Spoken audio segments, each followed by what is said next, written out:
a merchant who was extremely greedy. The merchant asked, "What is inside that box?" The dervish replied, "It contains magic coal. If an honest and generous person applies it, they will be able to see hidden gold. But if a dishonest and greedy person applies it, they will become blind."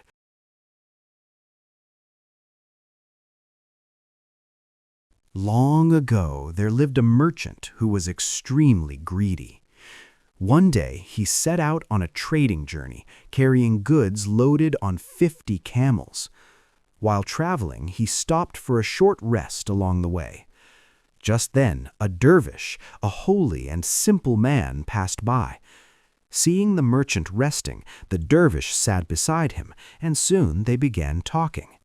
Before long, they became friendly. The merchant asked, "Where are you going?" The dervish replied, "I have learned about a hidden tunnel where gold is locked away. I am going there to find that gold. Now I must continue my journey."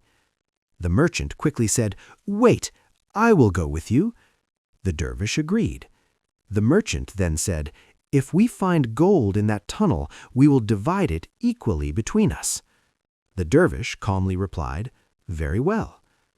When they reached near the tunnel, the dervish softly recited a sacred spell. Suddenly, the tunnel opened before their eyes.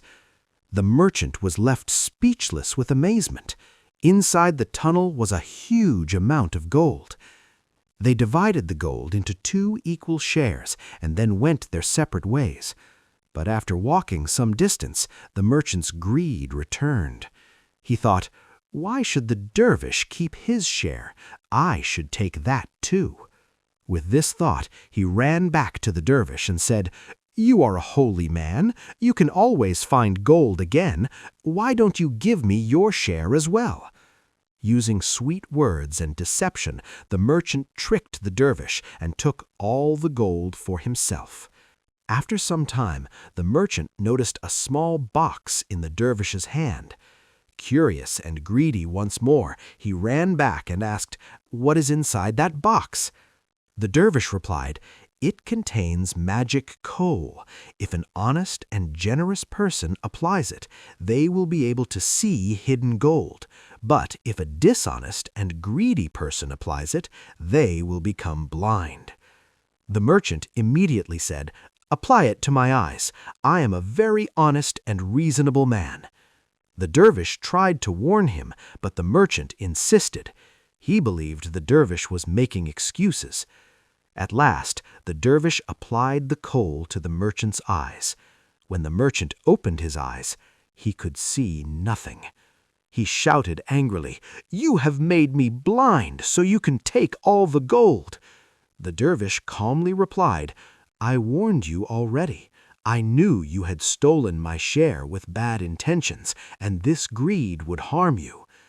Now the merchant began to beg, crying, "O dervish, forgive my mistake. I promise to live honestly from now on. You must have an antidote for this magic. For God's sake, restore my eyesight." The dervish said, "Your eyesight can return, but on one condition." "Tell me quickly," pleaded the merchant. "I accept every condition." The dervish said, "All the gold you possess must be distributed among the poor, and in the future you must always help those in need." The merchant fell at the dervish's feet and said, "I promise I will use all my wealth to bring comfort to the needy." The dervish then took out a small container of healing coal and applied it to the merchant's eyes. After a short while, the merchant began to see faintly, and soon his vision started returning. He thanked the dervish with tears in his eyes. Then they walked together in the same direction. Along the way they passed poor villages. The merchant distributed all his gold among the people. When the last piece of gold was given away, the merchant's eyesight was fully restored, clear and perfect. The dervish said, "Continue this path of generosity. If greed returns, you will become blind once again." The merchant promised sincerely. The dervish blessed him and quietly went on his way.